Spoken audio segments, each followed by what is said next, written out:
The crystalline observation deck of the starship Celestial gleamed under artificial starlight as Nadia adjusted her iridescent robes, her violet eyes narrowing at the approaching human vessel. Beside her, Rena traced patterns in the air with her silver-tipped fingers, barely concealing her disdain. "Look at their ship," Rena murmured, her voice carrying the musical lilt characteristic of the Aetherian race. "So crude, so primitive." The human vessel, designated as the UES Horizon, was indeed less elegant than their own sleek craft, but it carried itself with an undeniable presence. Nadia, eldest of the Aetherian diplomatic corps, had studied countless species across the galaxy. Humans were new to the interstellar community, barely a century into space travel. Their technological advancement was remarkably swift, but to the Aetherians, a species that had mastered stellar engineering millennia ago, they were still children playing among the stars. "Remember why we're here," Nadia responded, her tone measured. "The Council believes humans might be useful allies, despite their limitations."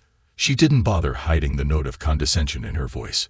After all, what could these beings, barely out of their planetary cradle, offer to the mighty Aetherian Empire? The docking procedure was surprisingly smooth for such an allegedly primitive species. Commander James Sullivan led the human delegation aboard the Celestial, his bearing military but not rigid. He moved with the quiet confidence of someone who had earned his position, rather than inherited it, something that caught Nadia's attention despite herself. "Welcome aboard the Celestial," Nadia greeted, performing the traditional Aetherian welcome gesture. "I am first diplomat Nadia, and this is second diplomat Rena. We trust your journey was uneventful." Sullivan's dark eyes met hers directly, a breach of protocol among Aetherians, where subordinate species were expected to show deference. "Thank you for having us, first diplomat. The journey was smooth, though I must say, your sector's gravitational anomalies made for some interesting navigational challenges." Behind him, his second-in-command, Marcus Chen, stood alertly, his attention seemingly everywhere at once. The rest of the human delegation, a mix of scientists and diplomats, maintained a professional demeanor that bordered on stiff. Rena circled the group, her movements deliberately graceful, designed to emphasize the Aetherians' natural superiority. "Interesting that you would notice the anomalies. Most species require our guidance to navigate them safely." Sullivan's smile didn't waver. "We've had some practice with difficult navigation. Earth's asteroid belt made for an excellent training ground." The subtle pride in his voice grated on Nadia's nerves. These humans showed none of the appropriate awe or deference she had come to expect from newly spacefaring races. Even their body language spoke of an unconscious equality that bordered on presumption. As the delegation moved through the ship's corridors toward the conference chambers, Nadia and Rena exchanged meaningful glances. These humans would need to be taught their place in the galactic hierarchy, but carefully. The Council's interest in them as potential allies meant outright humiliation was off the table. The conference chamber, with its sweeping views of the nearby nebula and floating crystalline furnishings, usually inspired gasps of wonder from visitors. The humans, however, simply took it in stride, appreciating but not gawking. Sullivan even pointed out specific stellar formations to Chen, discussing their navigational implications. "Your ship's design is quite innovative," Chen offered during a lull in the diplomatic pleasantries. "The crystalline matrix structure must provide excellent energy distribution." Rena's perfect features showed a flicker of surprise. "You recognize the design principle." "We've been experimenting with similar concepts, though on a smaller scale," Chen replied. "The efficiency gains are remarkable, even if our implementation is still rudimentary compared to yours." Nadia cut in smoothly. "Perhaps we should focus on the matter at hand. The Council has expressed interest in establishing a formal relationship with Earth, despite your species' young age in the galactic community." Sullivan's expression remained pleasant, but something hardened in his eyes. "Young we may be, first diplomat, but we've learned a great deal in our time among the stars. We look forward to sharing our perspectives, and hearing yours." The subtle emphasis on sharing rather than receiving wisdom was not lost on Nadia.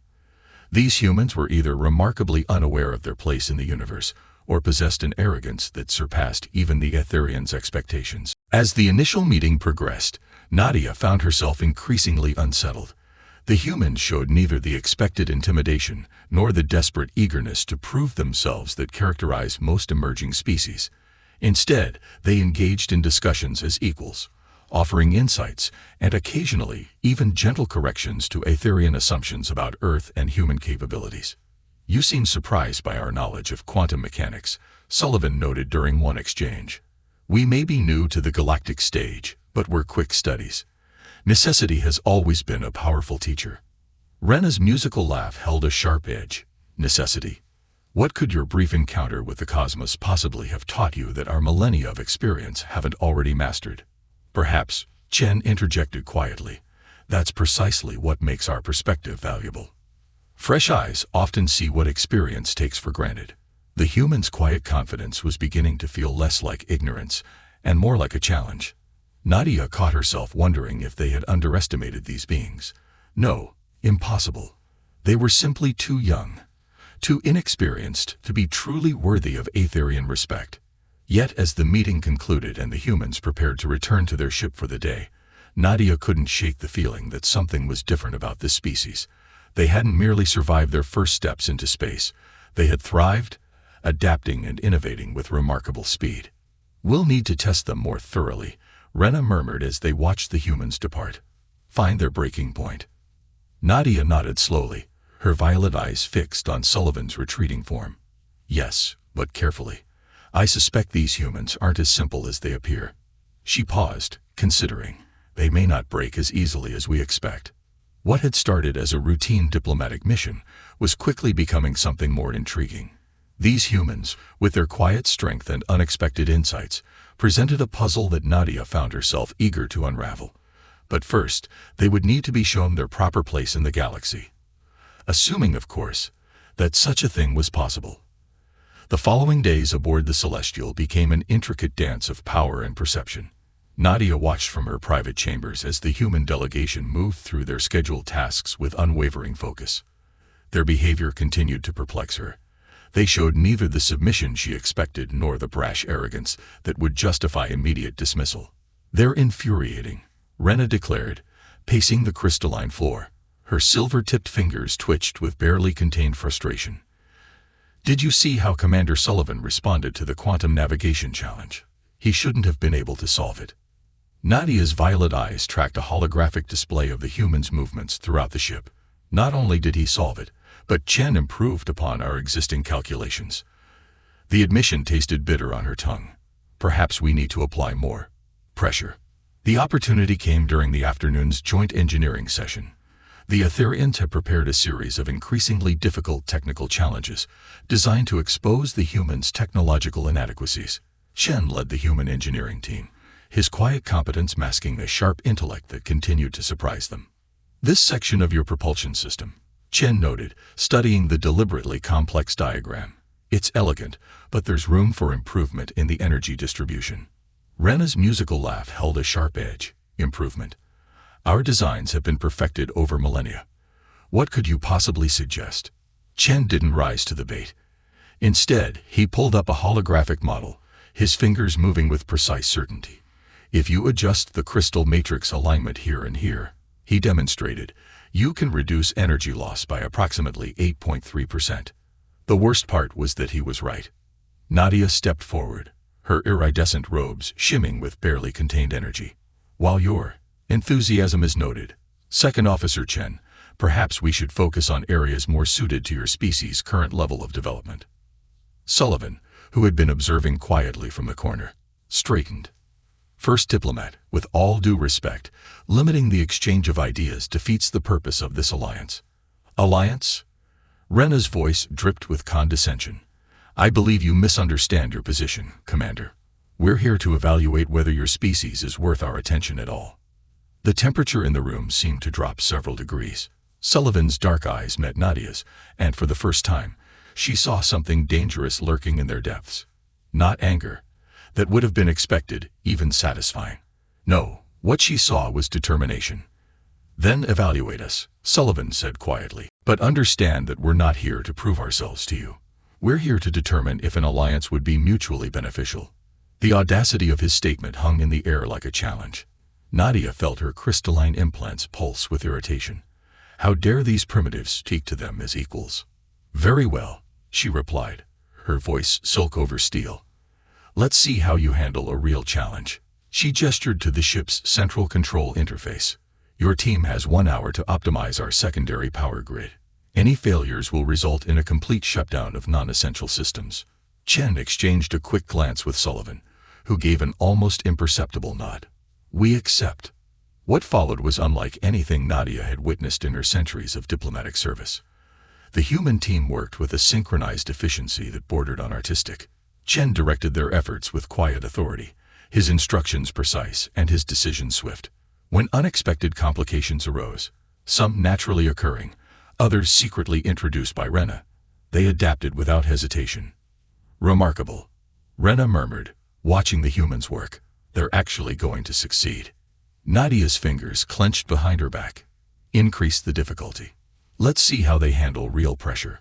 A sudden power surge ripped through the system, threatening to overwhelm the delicate balance the humans had achieved. Instead of panicking, they adjusted their strategy instantly. Chen's fingers flew over the controls while his team compensated for the cascade of failing systems. Rerouting power through the tertiary backups, Chen announced calmly. Commander, we'll need that bypass code now. Sullivan was already moving, his own hands dancing across a separate console. Sending it through. Watch the feedback loop on Sector 7. They shouldn't have been able to see the feedback loop, let alone compensate for it. Yet, as the clock ticked down to 0, the power grid not only stabilized, but showed a 12% improvement in efficiency. Nadia felt something unfamiliar stir in her chest. Doubt. These humans weren't just surviving their tests. They were excelling, finding solutions that the Aetherians hadn't considered in centuries of operation. Well done, she said finally, her tone carefully neutral. Though I must point out that in a real crisis, you wouldn't have the luxury of controlled conditions. Sullivan's smile held no warmth. Then perhaps we should move on to more practical demonstrations. First, diplomat. After all, humanity has faced its share of real crises. Is that a request or a challenge, Commander? Rena asked, her musical voice sharp. Neither, Sullivan replied. Simply a statement of fact. We've learned that the universe rarely offers controlled conditions. Adaptation isn't just a skill for us, it's a survival trait. As the humans filed out of the control room, Nadia found herself watching Chen with newfound interest. There was something about these beings, something she couldn't quite grasp. They lacked the Aetherians' natural advantages. No crystalline implants, no enhanced neural pathways, no millennia of accumulated knowledge. Yet they displayed a form of strength that went beyond mere technological capability. We need to push harder, Rena insisted once they were alone. Find their breaking point. Nadia nodded slowly, but a new thought was taking shape in her mind. Yes, but I'm beginning to wonder. What if we're asking the wrong questions? What if their strength lies not in what they can endure, but in how they endure it? The next phase of testing would need to be more than just technical challenges. They needed to understand what drove these humans, what gave them their unconscious confidence.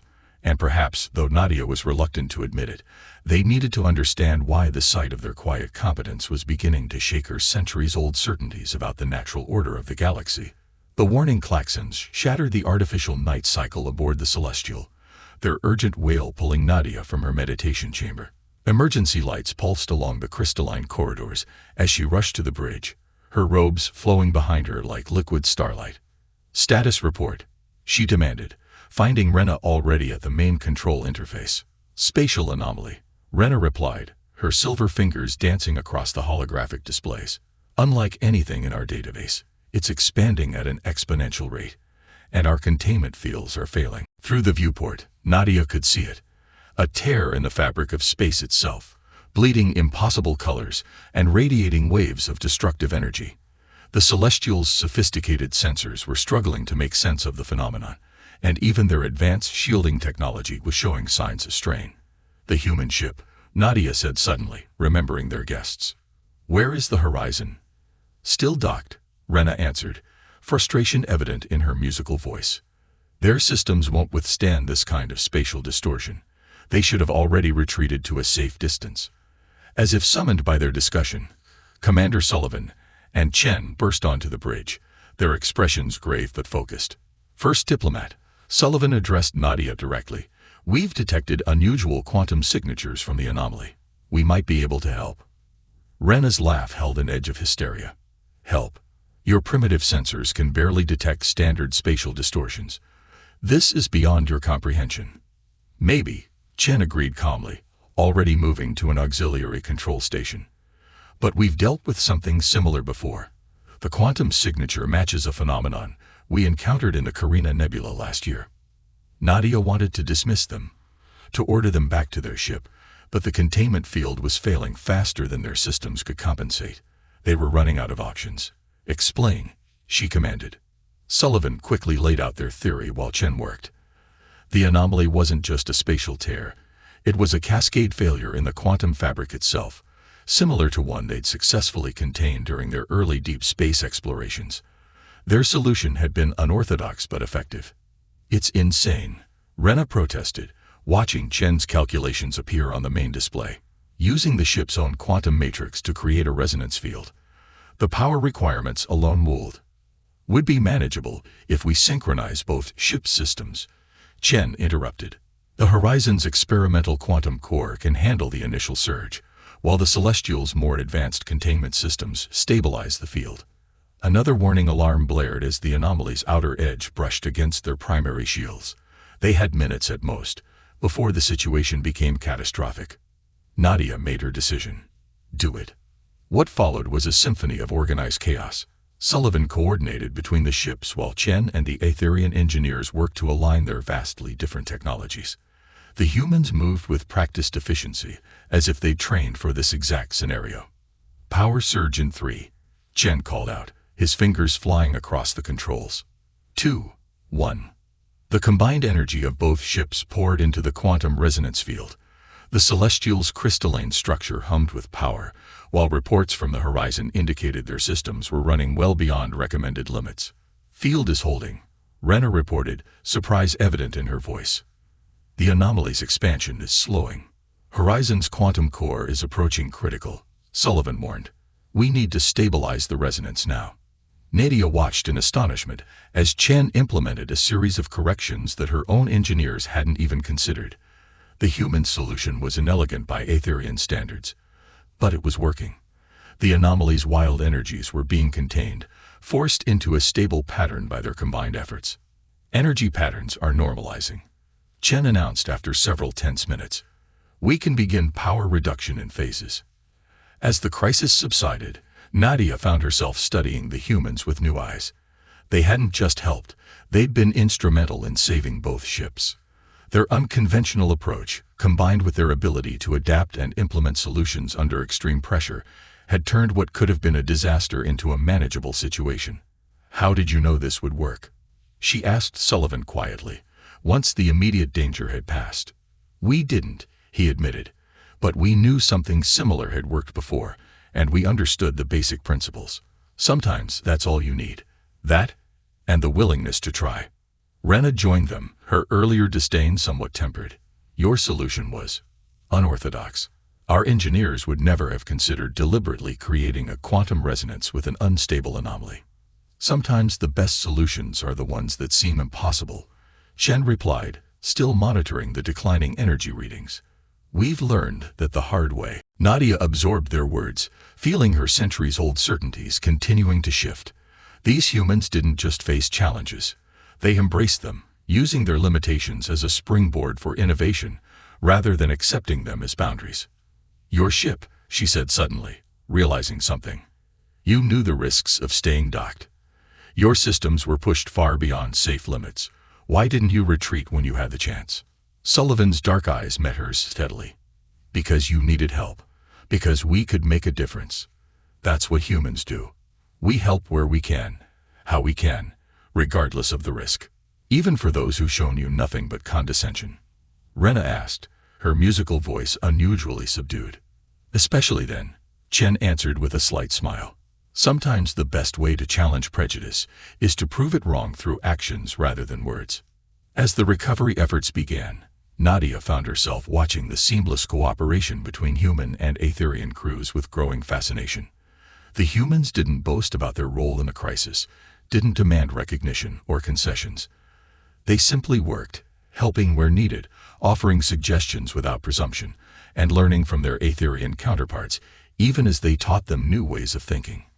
"We may have miscalculated," she admitted to Rena in a private moment. "About their capabilities. About everything." Nadia's violet eyes tracked Sullivan as he helped stabilize a damaged crystal matrix. "Their strength isn't in their technology or their knowledge. It's in their adaptability, their willingness to face the impossible without hesitation." The crisis had done more than save their ships. It had shattered preconceptions on both sides. But as Nadia watched the continued cooperation between the crews, she couldn't help but wonder, what other surprises did these remarkable humans have in store? In the days following the anomaly crisis, the atmosphere aboard the Celestial shifted subtly but unmistakably.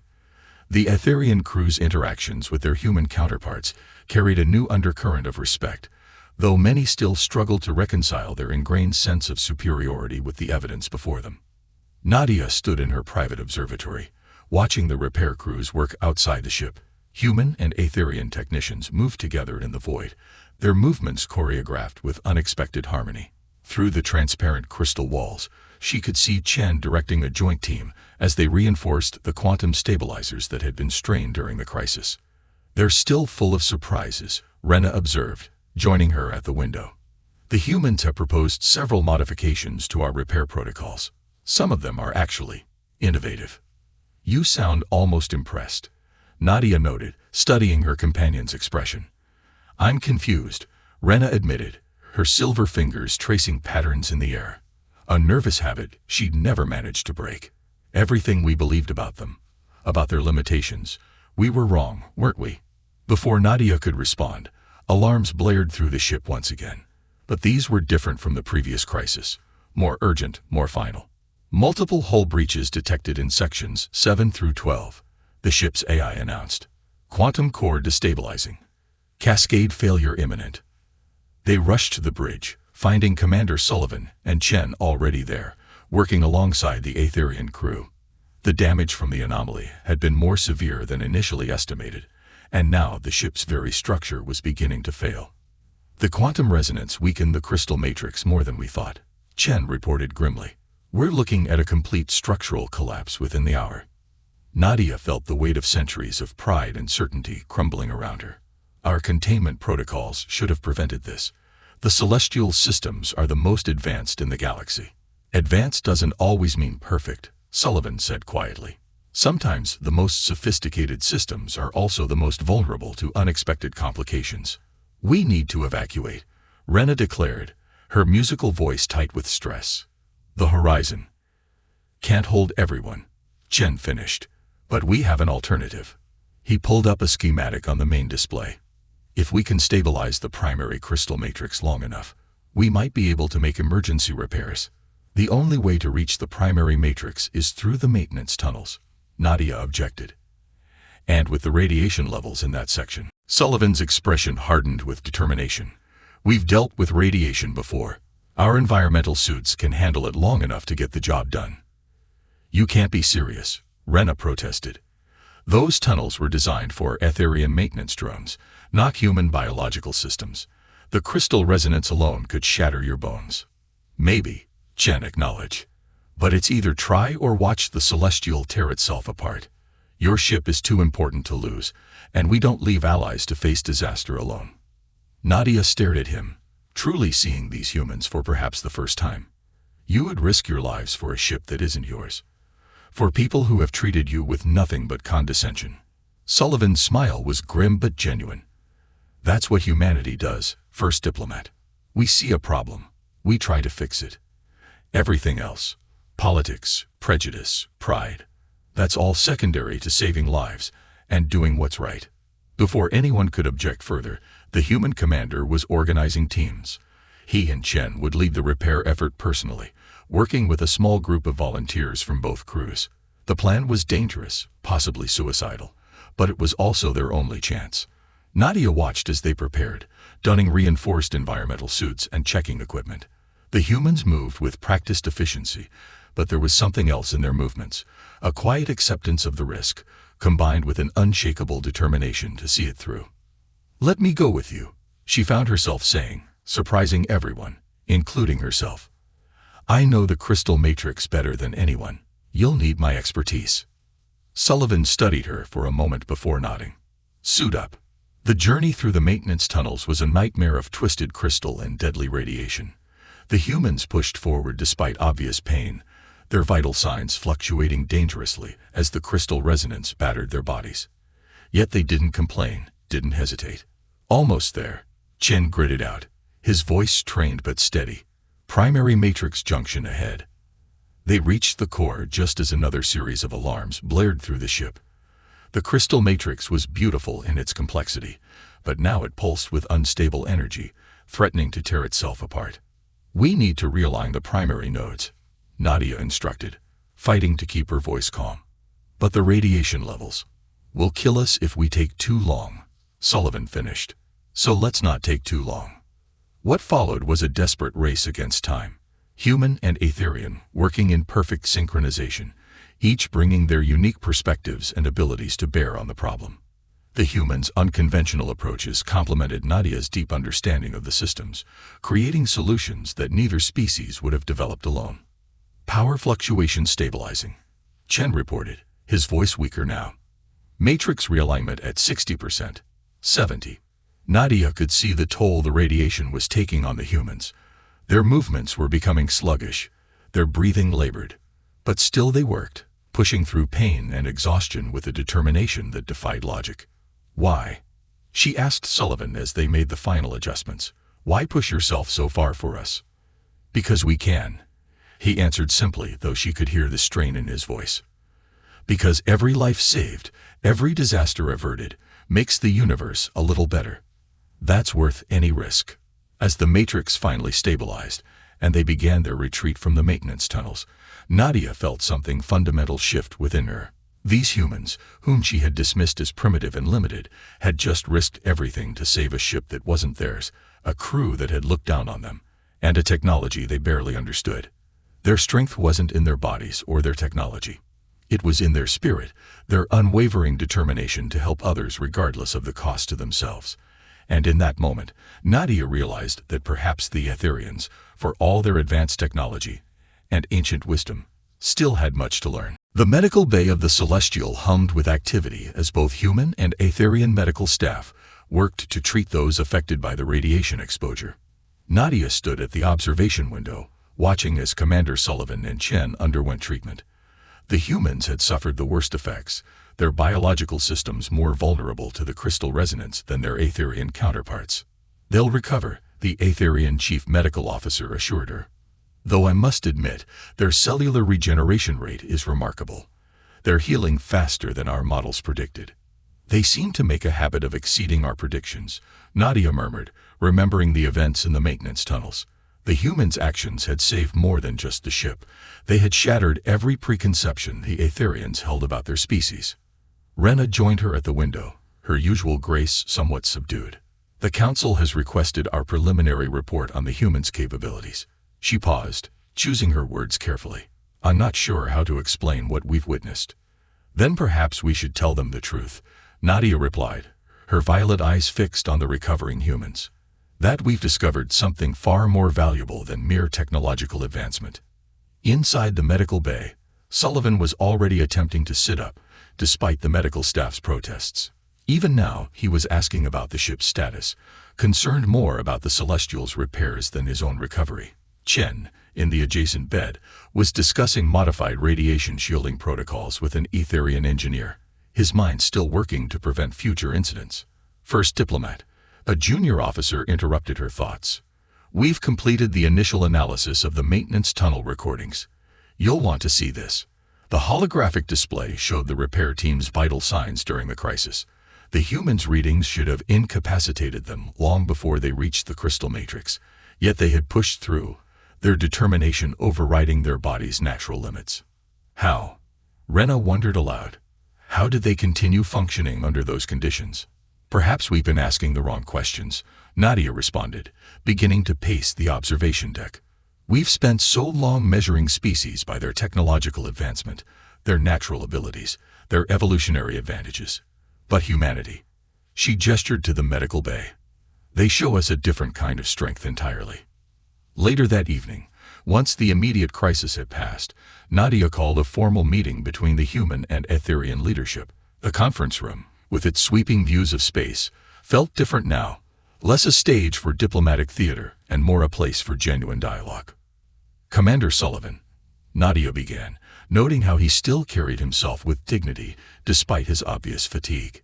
"Your actions, and those of your crew, have given us much to consider." "We only did what was necessary," Sullivan replied simply. "That's precisely the point," Rena interjected. "You saw what was necessary and acted, without concern for political implications or personal risk. You've shown us something we had forgotten in our millennia of advancement." Chen, still looking pale but alert, leaned forward. "And what's that?" "That true strength isn't measured in technological sophistication or biological superiority," Nadia answered. "It's measured in the willingness to face challenges, to adapt, to sacrifice for others, even those who haven't earned such sacrifice." She stood, her iridescent robes catching the starlight.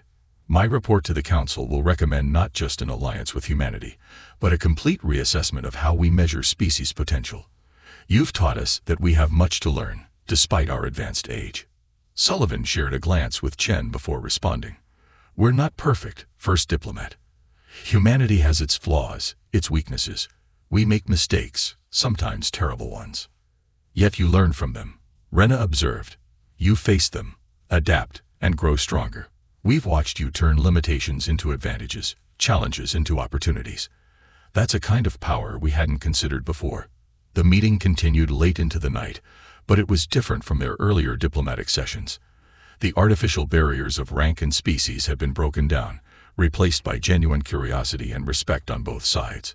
The humans shared stories of their struggles and triumphs, while the Aetherians began to see their own achievements in a new light.